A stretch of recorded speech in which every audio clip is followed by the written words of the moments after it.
Assalamualaikum warahmatullahi wabarakatuh. Saya Maria Ulfa dengan NPM 24041010135 Administrasi Publik dari kelas Birokrasi dan Governansi Publik A041 dengan dosen pengampu Bapak Bagus Melani Hermawan, Esos MPK. Jadi saya akan memaparkan PPT mengenai kolaboratif governance dalam ketahanan pangan perkotaan, analisis program urban farming Dinas Ketahanan Pangan dan Pertanian di KPP Kota Surabaya.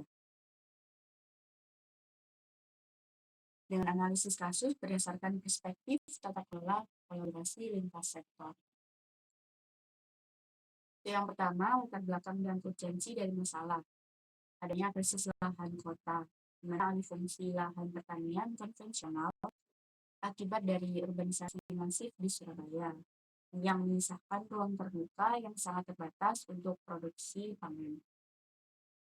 Lalu dari inovasi kebijakan yaitu berupa manfaatan pekarangan rumah dan lahan kosong sebagai sentra pangan baru yang dikomandoi oleh Dinas Pertanian dan Pangan Pertanian Kota Surabaya.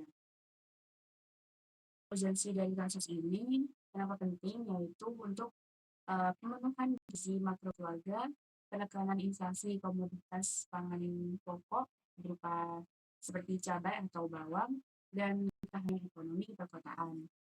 Landasan hukumnya yaitu berasal dari mandat Peraturan Wali Kota Surabaya Nomor 78 Tahun 2021 tentang kedudukan, tugas, fungsi, dan tata kerja dari DKPP Kota Surabaya.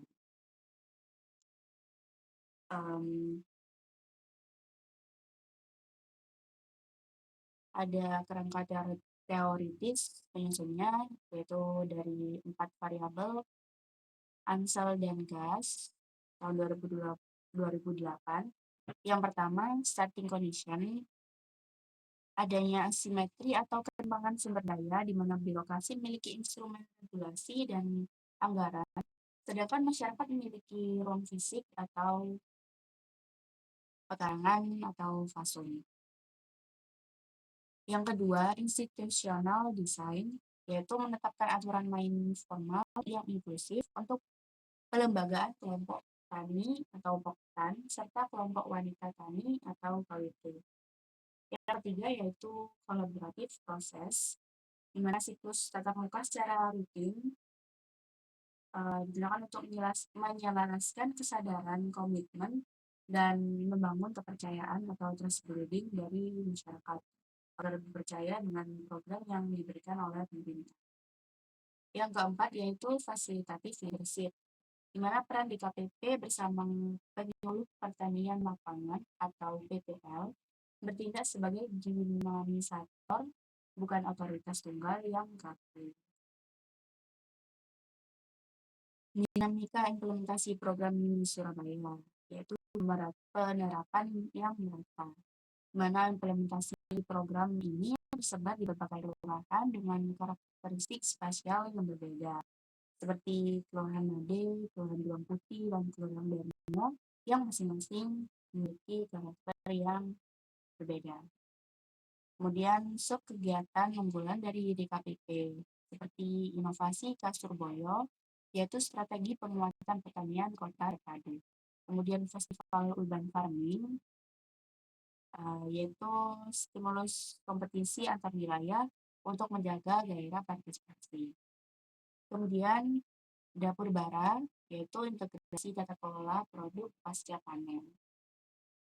Lalu lanjut metodenya fleksibel, yaitu menggunakan variasi seperti hidroponik, tabung pot, teknik semi organik, hingga pemanfaatan botol plastik daur ulang di gang-gang sempit. Matriks sektor atau lintas sektor dari pemerintah, DKPP, camat, dan lurah berfungsi sebagai regulator, pendanaan, pendamping teknis yang menyalurkan bantuan benih hortikultura, pupuk, instalasi hidroponik, dan menerjunkan TPL secara berkala. Lalu ada komunitas seperti Poktan, KWT, dan Kader yang bertugas sebagai pengelola operasional harian dan penggerak swadaya di akar rumput dengan mengorbankan waktu untuk penyiraman, pengawasan harian, dan lain-lain. Yang terakhir yaitu akademisi atau perguruan tinggi. Eh, ini adalah mitra keilmuan dan desa teknologi pangan yang bertugas turun langsung melalui program KKN Tematik untuk melatih tata kelola bisnis dan efisiensi nutrisi tanaman. Kemudian analisis proses kolaborasi dan komunikasi.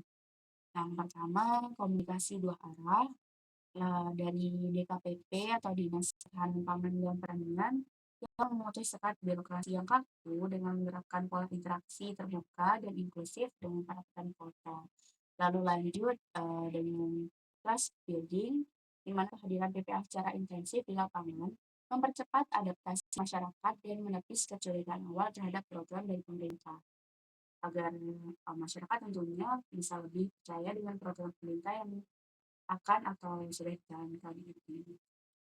Yang terakhir yaitu komitmen building dengan menjaga komitmen jangka panjang sehingga bisa menumbuhkan stabilitas pada wilayah perlindungan yang mendapat pendampingan intensif bukan sekedar bantuan di awal saja. Capaian dan transformasi nilai tambah atau outcome.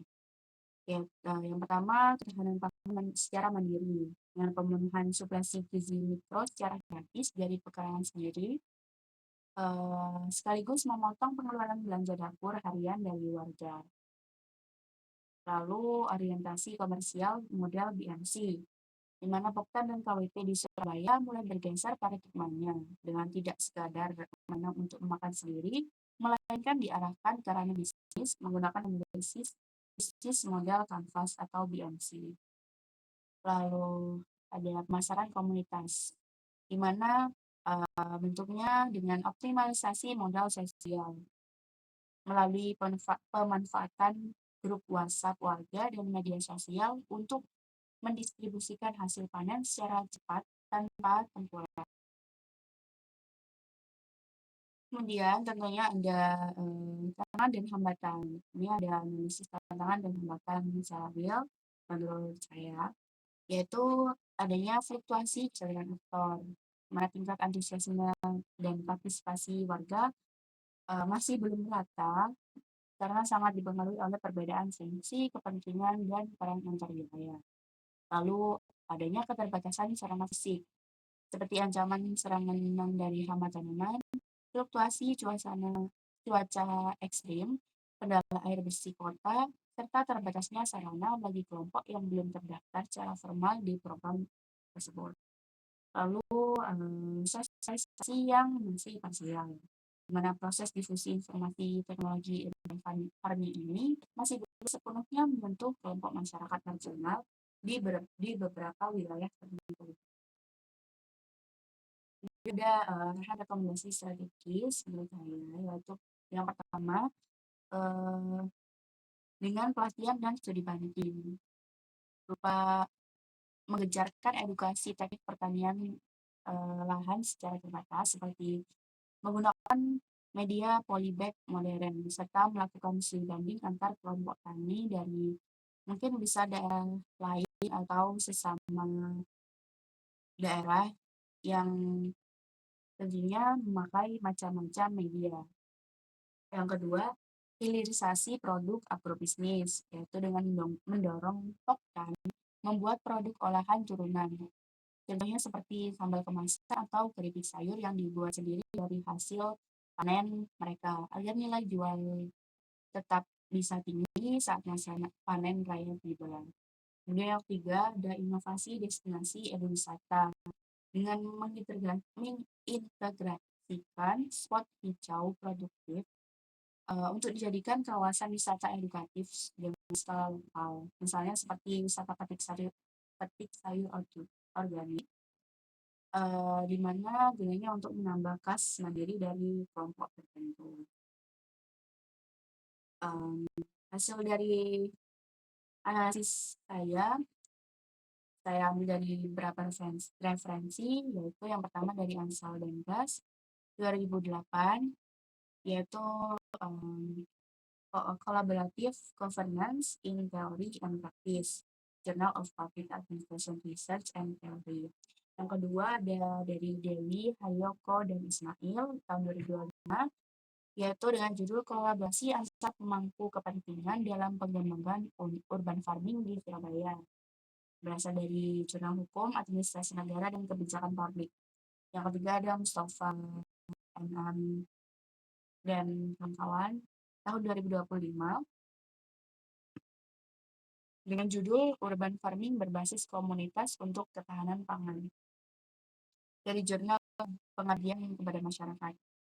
Yang terakhir dari Warga dan Miswa tahun 2021 dengan judul Strategi Ketahanan Pangan dalam Program Urban Farming oleh Dinas Ketahanan Pangan dan Pertanian Kota Surabaya dari Jurnal Ilmu Organisasi Negara. Baik, mungkin sekian dari analisis yang saya bisa paparkan. Lebihnya mohon maaf. Sekian, terima kasih. Wassalamualaikum warahmatullahi wabarakatuh.